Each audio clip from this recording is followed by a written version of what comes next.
तो दोस्तों तो चलिए सबसे पहले हम बात कर लेते हैं आरएसएस के गढ़ में एएमआईएम ने घुसकर जो है फतह हासिल की है और कितनी सीटों पर जीत हासिल की है, साथ के साथ और कहां पर महाराष्ट्र के अंदर कितनी सीटों पर जीत हासिल की है। और भाई अब संख्या जो है ना 250 प्लस हो गया है और 250 प्लस महाराष्ट्र के अंदर हो गया है। सोचिए अगर एमआईएम साथ आ गए और एक साथ अगर ये लोग सड़क पर उतर गए तो अच्छे की जो है चिट्टी पिट्टी घूम कर सकते हैं। लेकिन सबसे पहले हम बात करेंगे नागपुर की। नागपुर आरएसएस का गढ़ माना जाता है, नागपुर जो है बीजेपी का गढ़ माना जाता है और यहाँ पर इनके किले में घुसकर एमआईएम ने जो है फतह हासिल की। हालांकि बहुत ज़्यादा सीटों पर जीत हासिल नहीं की है, लेकिन शुरुआत है। पहले एमआईएम ने कभी भी यहाँ पर जीत हासिल नहीं की थी। पहले कभी भी नहीं माना जाता था कि एमआईएम नागपुर के अंदर घुसकर इस तरीके से जीत हासिल कर सकती है और वर्षा डोंगरे समेत यानी हिंदू भाई समेत, हिंदू उम्मीदवार समेत कई सीटों पर जो है अहम जीत हासिल की है। तो चलिए देखते हैं, नागपुर से शुरू करते हैं। नागपुर के अंदर जो है 103 सीटों पर बीजेपी की जीत हुई है। महानगर पालिका की हम बात कर रहे हैं।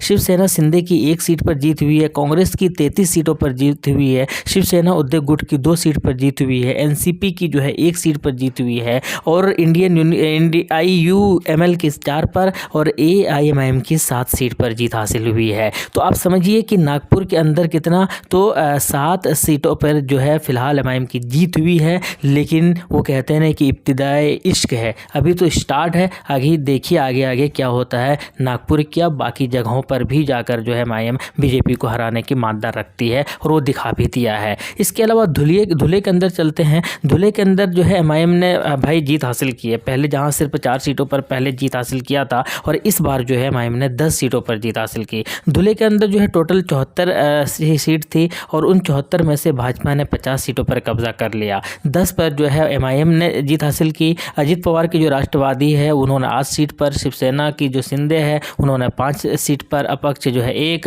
और बाकी जो है कांग्रेस यहाँ पर 0 सीट पर, शिवसेना उद्धव की है वो भी 0 है, राष्ट्रवादी शरद की है जो वो भी 0 है, मानसे की है वो भी 0 है। तो आप समझिए कि 0 कांग्रेस की है यहाँ पर और एमआईएम की 10 है। भाई देखिए आप, मतलब अब आंकड़े खुद बयां कर रहे हैं, इसमें कोई लोग कुछ सफाई देने की कोशिश भी नहीं कर रहे हैं। आंकड़े बयां कर रहे हैं कि कांग्रेस का हाल क्या है और एमआईएम का ग्राफ किस कदर से बढ़ता हुआ जा रहा है, ऊंचा होते हुए जा रहा है। तो कुल मिलाकर धुले के अंदर भी एमआईएम की 10 सीट पर जीत हुई है। टोटल 74 सीट थे। अहमदनगर चलते हैं, टोटल 68 सीट थे वहां पर और राष्ट्रवादी जो अजीत की जो पार्टी है उन्होंने 27 सीट पर जीत हासिल की है।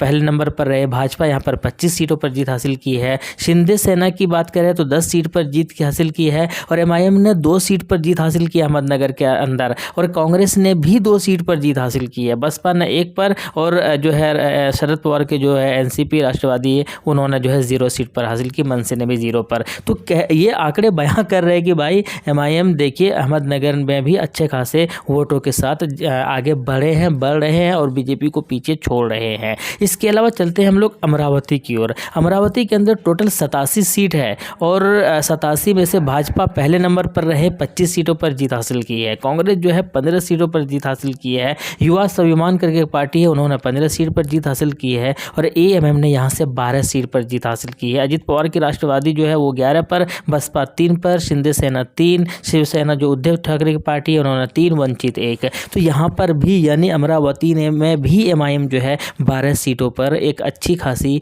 जीत हासिल की है, जहाँ पहले सिर्फ 10 सीटों पर जीत हासिल की थी अगर बात की जाए। इसके अलावा हम लोग और थोड़ा सा देख लेते हैं। नांदेड़ की बात कर रहे हैं, टोटल 81 सीट है नांदेड़ के अंदर। भाजपा यहाँ से 45 सीटों पर टॉप का है। एमआईएम 15 सीटों के साथ दूसरे नंबर पर है। कांग्रेस 10 सीटों के साथ तीसरे नंबर पर है। वंचित 5 सीट जीत हासिल की है। शिंदे सेना 4 पर, राष्ट्रवादी जो अजित की है वो 1 पर और बाकी जो शरद की राष्ट्रवादी है वो 0 और उद्देश्य की जो शिवसेना वो भी 0। मालेगांव के अंदर चलते हैं, वहाँ पर 84 टोटल सीट है और ISLM के यानी इस्लाम नाम करके जो एक गठबंधन है उन्होंने 35 सीटों पर जीत हासिल की है। एआईएमआईएम पार्टी ने जो है 21 सीट पर मालेगांव से जीत हासिल की है। शिंदे सेना 18, समाजवादी पार्टी 5, कांग्रेस 3, भाजपा 2। तो यहाँ पर भी देखिए आपको भाजपा को रोकते हुए नजर आ रही है एमआईएम पार्टी। तो इस तरीके से अगर हम लोग और आंकड़े देखें, थोड़ा सा जल्दी देख लेते हैं। औरंगाबाद की बात करें तो टोटल 33 सीटों पर जीत हासिल की है। अमरावती के अंदर 12, मुमरा के अंदर 5 सीटों पर जीत हासिल की है। गोवंडी के अंदर 6। अब हालांकि 6-7 में लोग बात कर रहे हैं, लेकिन जहाँ तक मेरी जानकारी है सिर्फ 6 सीट पर ही जीत हासिल की है। कुछ लोग 7 कह रहे हैं, लेकिन जबकि ऐसा माना जा रहा है कि 2 सीट पर जो है वो एमआईएम पार्टी हारी है। लेकिन हम यहाँ पर थोड़ा सा बात कर लेते हैं कि भाई ये गढ़ था सपा का, ये गढ़ था सपा का, और सपा के गढ़ में और सपा का सुपड़ा साफ भी कर दिया एमआईएम ने, और इससे ये भी इंडिकेट कर दिया, इशारा दे दिया है कि आप उत्तर प्रदेश के अंदर सपा अगर रोना रोएगी तो उसको एक एग्जाम्पल दिया जा सकता है कि देखिए आपका गढ़ हुआ करता था शिवाजी नगर मानखुर्द, जहाँ के आपके एमएलए थे, लेकिन फिर भी आपने जो है अपना सुपड़ा साफ करवा लिया एमआईएम पार्टी के थ्रू। जहाँ 8 सीट उम्मीदवार मैदान के अंदर थे, 6 सीट पर जीत हासिल की थी। याद रहे अबू आसिम आज़मी यहाँ के सिटिंग एमएलए है, और जो है अतीक अहमद खान भी इनको बहुत अच्छा टक्कर दिए थे। तो गोवंडी का एक अच्छा लाजवाब जो है अभी पूरा देश के अंदर इसकी चर्चा चल रही है कि सपा को किस तरीके से पतंग और असदुद्दीन ओवैसी साहब ने हराया है। धुले के अंदर मैंने बता दिया, अकोला के अंदर 3 सीट पर जीत हासिल की है,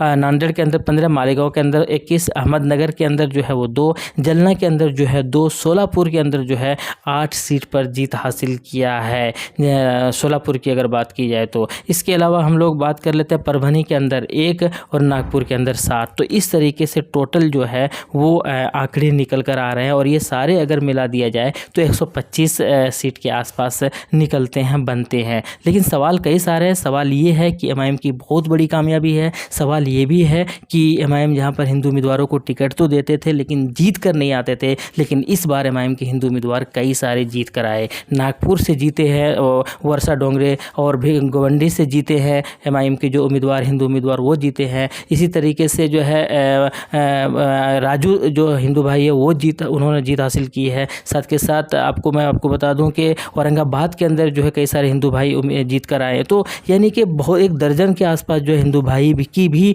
जीत हुई है। ये भी दिखा रहा है कि एमआईएम के अंदर न सिर्फ एमआईएम की कामयाबी हुई है मुस्लिम कैंडिडेट को लेकर, बल्कि हिंदू भाई भी एमआईएम को जिताते हुए नज़र आ रहे हैं, उनका परचम लहराते हुए नज़र आ रहे हैं। ये एक बहुत बड़ी बात है। दूसरी बात जो एक चीज़ें निकल कर आ रही थी वो यही है कि अभी फ़िलहाल ट्रोल जो है सबसे ज़्यादा अबू आसिम आज़मी को किया जा रहा है, ट्रोल जो है सबसे ज़्यादा जो है इमरान प्रतापगढ़ी को किया जा रहा है, क्योंकि यही लोग सबसे ज़्यादा एएमएम के ऊपर निशाना साध रहे थे, और इन्हीं का हाल जो है अब थोड़ा सा बहुत ही खस्ता नज़र आ रहा है। यानी कि अब थोड़ा ये चीज़ें एक बहुत अकोला के कभी थोड़ा सा देख लेते हैं। अकोला की अगर हम लोग बात कर लेते हैं, टोटल 80 सीट है अकोला के अंदर। भाजपा 36 सीटों पर जीत हासिल किया है, कांग्रेस 21 पर, शिवसेना उदय की जो है वो 7 पर, वंचित जो है 5 पर, एमआईएम जो है वो 3 सीट पर जीत हासिल की है। सिंधी सेना 2, राष्ट्रवादी जो अजित की है 2, राष्ट्रवादी जो शरद की है वो 2, और जो है अघाड़ी 1। तो इस तरीके से अकोला का भी प्रदर्शन जो है ठीक ही है और बेहतर हुआ जा सकता था, लेकिन खैर आंकड़े बहुत कुछ बयां कर रहे हैं। लेकिन एक चीज़ जो है वो चीज़ें बहुत क्लियर नज़र आ रही है कि अब आने वाले वक्त में जो है ना 2 ही पार्टी नज़र आ रही है, एक एमआईएम पार्टी और एक बीजेपी और उसके गठबंधन के लोग, क्योंकि सारे जो मुस्लिम नेता है, सारे जो मुस्लिम सपोर्टर्स है, वोटर्स है, वो फ़िलहाल जो है एमआईएम की तरफ शिफ्ट होते हुए नज़र आ रहे हैं। ऐसा ही कुछ हमने बिहार के अंदर भी देखा, ऐसा ही कुछ हमने जो है अब महाराष्ट्र के अंदर भी देख रहे हैं। तो ये चीज़ें बहुत कुछ बयां करती है। अब देखना है कि बंगाल के अंदर क्या हाल रहता है, देखना है कि उत्तर प्रदेश के अंदर क्या हाल रहता है, वो और जो है चीज़ें क्लियर कर देंगे। हालांकि उत्तर प्रदेश के अंदर अभी छोटे चुनाव हैं, लोकल लेवल पर चुनाव हैं, जैसे कि महाराष्ट्र के अंदर हुआ, यानी कि विधानसभा चुनाव से पहले ही। तो टोटल 125 सीट ये है, और 90-92 के आसपास जो है इनके नगर सेवक थे जो अभी 1 महीना पहले ही जो जीते थे। तो कई जगह पर हालांकि किंग मेकर बने हैं असदुद्दीन ओवैसी साहब। अभी और भी चीज़ें क्लियर होती चली जाएंगी, मेयरों को लेकर और भी चीज़ें हैं, आंकड़े कैसे होंगे, कैसे जुटाएंगे, लेकिन वो तो आने वाले वक्त में ही पता चलेगा। लेकिन बाकी आपकी क्या राय है कमेंट बॉक्स में बताइएगा। शुक्रिया।